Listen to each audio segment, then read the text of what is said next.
साड़ी के छेद वाली इनका कहे के चाहिए राम राम तू तो हद कह दिल बाकी ना हम जवाब देलू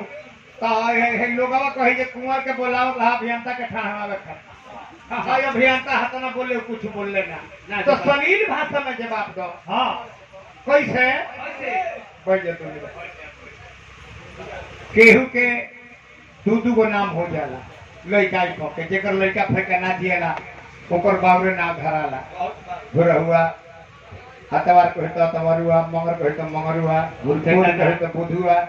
घुर फेंकना ढकेलना चहटना छेदिया छेदिया एक लड़का के नाम छेदिया रहे गाँव भर छेदिया जाने बाकी स्कूल के नाम अरविंद सिंह रहे ब्याह शादी तो जानते बने जे आंधर लंगड़ लोग के तब सकराहे बियाह होला हां जी बाकी पूजी पगहा के निमन होइलो चाहे कोनो बेटू फरुआ होई हां आंधर लंगड़ के बियाह कर माने हम मजाक नहीं करब आंधर लंगड़ के तब माने जल्दी तिल कहरुआ उसना होइबो करी हां जी कोनो बेटू फरुआ होई त बियाह कर देला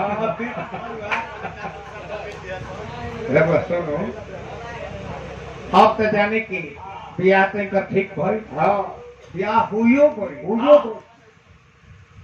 कन्या घरे गई तो हमने के भोजपुरिया में हां हरा प्रिया छपरा चाहे पूरा प्रदेश बिहार में जी देवरिया होके गोरखपुर होके आजमगढ़ बनारस बलिया सगर जहां भी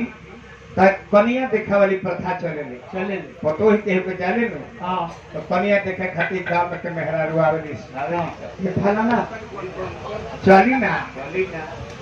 बलेटर बो के पतो ही आई जी हां कामना के तो छेदिया के बियाह भई अरे छेदिया लंगाड़ा हां ओकर बियाह हो गई हां रो चली तो कैसन पतो ही बियाह आई लो पतो ही देखे खातिर चंदन बबुआ हां घरवा में को ननद ना तो सास बैठा रहेला पतो ही देखा टोला में के एक फला ना वो तने अपन पतो ही देखाओ आई लो मुझे खाइयो मिले ले आई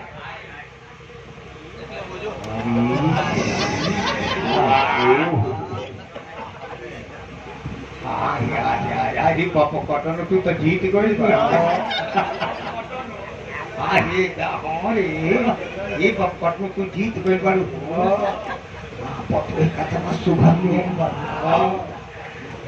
बाकी पतोहिया तक सुगर बिया बाकी छेदिया न छोट अब पतोहिया ने खेजन जे हमर मर्दा के नाम छेदिया हां अब अपन साड़ी सरियावती है ई कैसे छेदिया देखो तारी अपन साड़ी से टूप ढाप के ठीक करती है फिर गांव के मुखिया जी रहली तोनो महिला रहली बड़ा गांव में तोरा पतो के हाला भइल बा तने हमरो के देखा तो बच्चाबो आवो आई जी ना देखी वो देखा ले ला अरे पतो में तो जौजी करे बड़ कोट पाट के पतो ही है आदमी अर्चा करबा साथ लेकर सॉन्ग है आसा गर्दन सोराही स्कोले भी पतो में तो जीत गई बोल केने हो बाकी छेदिया ने छोड़ लिया तो हिया कहते कि जवन होते तन कहते कि छेदिया छोड़ बा कि कैसे देखो तेरी सब साड़ी उड़ी हम निमन से पहन नहीं ताले सरपंच साहब बुआ गई महिले आई रहरो देखो आई है साइड ओजे से देखो